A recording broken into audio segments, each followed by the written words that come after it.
నిన్నగాక మొన్న కావలి శాసనసభ్యులు కావ్య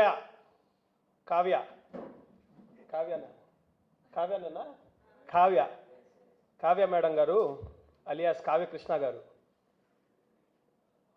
మా నాయకుల మీద సభ్య సమాజం తలదించుకునే విధంగా కొన్ని వ్యాఖ్యలు చేయడం జరిగింది.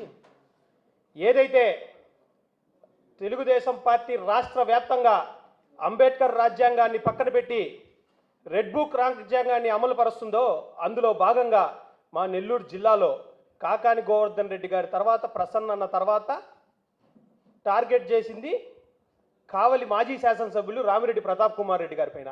ఆయన మీద అక్రమ కేసులు బనాయిస్తే జిల్లా అధ్యక్ష బాధ్యతగా కాకాని గోవర్ధన్ రెడ్డి గారు, వర్కింగ్ ప్రెసిడెంట్ బాధ్యతగా పర్వతరెడ్డి చంద్రశేఖర్ రెడ్డి గారు ఎమ్మెల్సీ గారు వారి ప్రాంతానికి కావలికి వెళ్ళి అక్కడ ఉండేటటువంటి నాయకులకు కావచ్చు, వైఎస్ఆర్సీపీ కార్యకర్తలు కావచ్చు, శ్రేణులకి కావచ్చు, వారికి భరోసా కల్పించి వారు చేసినటువంటి అక్రమాలని ఎండగట్టి ప్రజలకి ఏదైతే మాజీ ఎమ్మెల్యే గారి మీద పెట్టిన కేసుల్ని తెలపడం జరిగింది.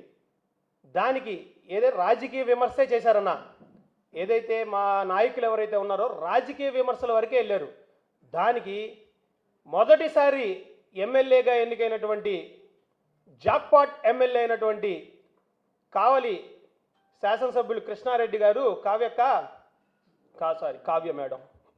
మేడం గారు మీకు ఎందుకు అంత ఫ్రస్ట్రేషన్ వచ్చిందో అయితే మాకైతే అర్థం కావట్లేదు. ఏదైతే మాజీ ఎమ్మెల్యే గారి మీద పెట్టిన అక్రమ కేసుల వల్ల మీకు కావలి ప్రాంతంలో మైనస్ అవుతా ఉంది. మా నాయకులు కూడా గలం విప్పితే మీకు ఇంకా ఎక్కడ ఆ ప్రాంతంలో మీ ఉనికి తగ్గిపోతుందో అని మీరు ఫ్రస్ట్రేషన్కి గురయ్యి వ్యక్తిగత విమర్శలకి వ్యాఖ్యానించడం జరిగింది.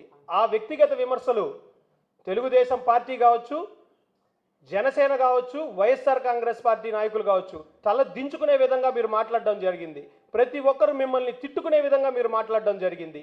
ఈరోజు చెప్తున్నాం, మీరు అంటున్నారు నిన్న లోకేష్ గారు, మా యువ నాయకుడు లోకేష్ గారు ఉన్నారు మాకు ఇలా చెప్తున్నారు. నేను చెప్తున్నానన్నా, మా నాయకుల మొగతనం గురించి మళ్ళీ మాట్లాడదాం. ఫస్ట్ మీ మొగతనం గురించి వస్తాను. 2019 నుంచి 24 వరకు ఎక్కడ పోయిందన్నా మీ మొగతనం? తెలుగుదేశం పార్టీ 23 సీట్లకు పడిపోయి ఉంది. 23 సీట్లకు పడిపోయినప్పుడు అక్కడ కావలి ప్రాంతంలో తెలుగుదేశం పార్టీ నాయకుల ఆర్థిక కష్టాలు కావచ్చు, వారి ఇంట్లో శుభకార్యాలకు కావచ్చు, వారికి ఇంకేదైనా ఇబ్బందులు వచ్చినా కావచ్చు, మీరు ఎక్కడికి పోయారు? మీ మొగతనం ఎక్కడికి పోయింది ఆ రోజు అని చెప్పి ఈరోజు అడగడం జరుగుతూ ఉంది. ఆ రోజు ఎవరయ్యా వాళ్ళకి నిలబడింది? నెల్లూరు సిటీ నుంచి ఆ మీరు మొగతనం కోటంరెడ్డి శ్రీనివాసులు రెడ్డి గారు పోయి వారి చెంత నిలబడ్డారు. ఆ తెలుగుదేశం పార్టీ నాయకుల వెంట నిలబడ్డారు. మిగతా 4 సంవత్సరాలు ఇన్ఛార్జు సుబ్బానాయుడు గారు ఇన్ఛార్జ్ బాధ్యతలు తీసుకొని నిలబడడం జరిగింది. ఆ రోజు యాడికి పోయారు? మీరు మాట్లాడారు కదా, ఆ రోజు మాట్లాడండి.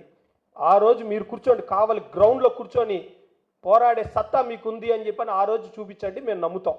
ఆ రోజు దాకా మీకు అర్హత లేదన్న మాట్లాడడానికి. ఎందుకంటే లైక్, షేర్, సబ్స్క్రైబ్ మరిన్ని వీడియోల కోసం గంట సింబల్ ని క్లిక్ చేయండి. Thanks for watching this video.